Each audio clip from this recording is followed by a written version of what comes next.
ഇവിടെ വിഷ്ണു, ഇപ്പോൾ നമുക്ക് വിഴിഞ്ഞ അവിടെ നിൽക്കട്ടെ, തൊട്ടടുത്ത് തൂത്തുക്കുടി തുറമുഖമുണ്ട്. അതിൻ്റെ ഔട്ടർ ഹാർബർ പദ്ധതിക്ക് കേന്ദ്ര സർക്കാർ ഇതേ വയബിലിറ്റി ഗ്യാപ്പ് ഫണ്ടായി വൺ ടൈം ഗ്രാൻഡായി കൊടുത്തത് 1411 കോടി രൂപയാണ്. അതിലൊരു വ്യവസ്ഥയുമില്ല. ഒരു വ്യവസ്ഥ എന്ന് വെച്ചാൽ ഇപ്പോൾ വിഴിഞ്ഞത്തിൻ്റെ കാര്യത്തിൽ എന്ന പോലെ നിങ്ങൾക്ക് ഇതാ ഇപ്പോൾ 1411 കോടി തരാം. ഈ 1411 കോടി അതിൻ്റെ വരുമാനം കൂടി ചേർത്ത് ഞങ്ങൾക്ക് അതിൻ്റെ ഇരട്ടിയായി തിരിച്ചു തരണം എന്ന് പറയുന്ന ഒരു വ്യവസ്ഥയുമില്ല. അത് ഒരു തവണ അവർക്ക് കൊടുക്കുന്നു, അത് ഗ്രാൻഡാണ്.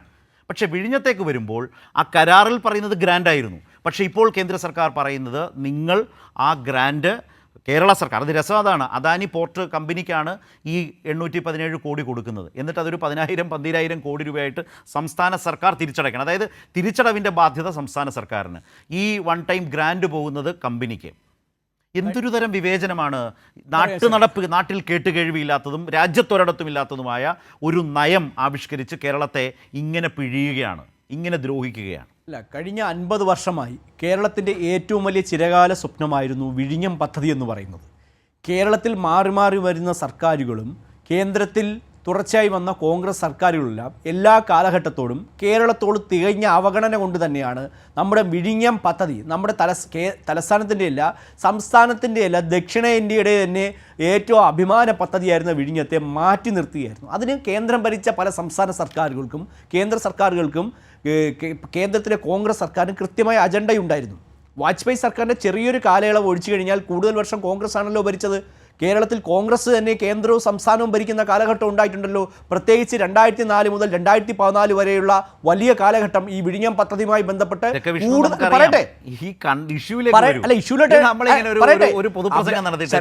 ഞാൻ പറയട്ടെ, താങ്കൾക്ക് പറയാനുള്ളത് ഞാൻ കേൾക്കട്ടെ. 10 വർഷം ഉണ്ടായിരുന്നല്ലോ, അപ്പോഴൊന്നും പോലും യാതൊരുവിധ നടപടി സ്വീകരിക്കാതെ നരേന്ദ്രമോദി സർക്കാർ 2014 അധികാരത്തിൽ വന്ന ശേഷമാണ് വിഴിഞ്ഞം പദ്ധതിക്ക് അനുകൂലമായി യാഥാർത്ഥ്യമാക്കിയത്. പ്ലീസ്, ആ മോദി സർക്കാർ, നിങ്ങൾ ഇത്ര വിശാലഹൃദയനായ താങ്കളുടെ മുഖ്യമന്ത്രിയും പൊതുമരാമത്ത് മന്ത്രി കഴിഞ്ഞ ദിവസം ഡൽഹിയിൽ എടുത്ത വ്യവസ്ഥ കേരളത്തിന് ഗുണകരമാണോ? 817 ഇങ്ങോട്ട് തരും, 12,000 കോടി തിരിച്ചു കൊടുക്കണം. അത് കേരളത്തെ സംബന്ധിച്ച് നല്ലതാണ്. കഴിഞ്ഞ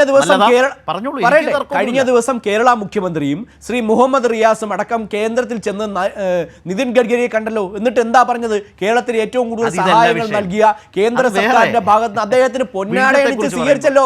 അത് കേന്ദ്ര സർക്കാരിനുള്ള അംഗീകാരമാണ് ശരത്തെ. അപ്പോൾ കേന്ദ്ര സർക്കാർ കേരളത്തോട് ഒരു ചിറ്റമായ നയം സ്വീകരിക്കുന്നു. കേരളത്തിന്റെ വികസന പ്രവർത്തനങ്ങളിൽ നിങ്ങൾ പച്ചക്കള്ളമല്ലേ പറയുന്നത്? കേരളത്തിലെ മുഖ്യമന്ത്രി അല്ലേ പൊന്നാടയിട്ട് സ്വീകരിച്ചത്? ഇതൊക്കെ സഹിച്ചു തന്നെയാണ് നമ്മുടെ മുന്നിലുണ്ടല്ലോ. ദിവസങ്ങളൊന്നും കഴിഞ്ഞില്ലല്ലോ ശരത്തെ നമ്മുടെ മുന്നിൽ. പിന്നെ മനുഷ്യത്വരഹിതമായ സമീപനം സ്വീകരിക്കുമെന്ന് പറയുകയും കേന്ദ്ര സർക്കാരിന് കഴിഞ്ഞ ദിവസം നിതിൻ ഗഡ്കരി അനുകൂലമായ എല്ലാ കാര്യങ്ങളും ചെയ്തു എന്ന് പറയുന്നത് അദ്ദേഹവും കേന്ദ്ര സർക്കാരിന്റെ ഭാഗം തന്നെയാണ്. ഇത് പോർട്ടാണ്, തുറമുഖവുമായി ബന്ധപ്പെട്ട അതേ തൊടാതെ വിഷ്ണു അങ്ങനെ പറയും. എനിക്ക് വിവേചനം കാണിക്കുന്നത് BJPക്ക് 817 തന്നിട്ട് 10,000-ഉം 12,000 കോടിയും ഒരു സംസ്ഥാനം തിരിച്ചടയ്ക്കുക എന്ന് പറയുന്നത് കേരളത്തെ സംബന്ധിച്ച് വളരെ മെച്ചപ്പെട്ടതാണെന്ന് ഒരു BJP പ്രതിനിധിക്കും ഒരു ചർച്ചയിലും പറയാൻ കഴിയില്ല. അതുകൊണ്ട് വിഷ്ണു ഈ തുറമുഖത്തിന്റെ ഈ നാളിന്റെ നാൾ വഴികൾ നരേന്ദ്രമോദി സർക്കാരിന്റെ നിലപാട് കൊണ്ട് തന്നെ പദ്ധതി യാഥാർത്ഥ്യമായത് അല്ലെന്ന് പറയാൻ പറ്റുമോ? ശരി, ഞാൻ എന്റെ ചോദ്യം ഒന്നും അല്ല വിഷ്ണു, ഞാൻ പറയാന്നേ. അല്ല, എല്ലാ താങ്കൾക്ക് താല്പര്യമുള്ള കാര്യങ്ങൾ സംസാരിക്കുമ്പോൾ എനിക്ക് പറയേണ്ടതായിട്ടുണ്ട്. ഞാൻ എന്റെ ഭാവം കൂടി പറയണം. വയബിലിറ്റി ഗ്യാപ്പ് ഫണ്ടിനെ കുറിച്ചാണ് എന്റെ ചോദ്യം. അതേക്കുറിച്ച് ഒരു BJP പ്രതിനിധി പറഞ്ഞില്ലാന്നേ ഞാൻ പറഞ്ഞു. അല്ല, ഞാൻ പറഞ്ഞല്ലോ, ഇത് ആരുടെ കാലത്താണ് യാഥാർത്ഥ്യമായത്? നരേന്ദ്രമോദി സർക്കാർ. നിർമ്മലാ സീതാരാമനാണെന്ന് ഇത് പറഞ്ഞത്. അല്ലെ, ഞങ്ങളുടെ കേന്ദ്ര സർക്കാർ വന്നതിന് ശേഷമാണ് മുഖ്യമന്ത്രിക്ക് അയച്ച മറുപടി ഡോക്യുമെന്റ് സ്ക്രീനിൽ കാണാം.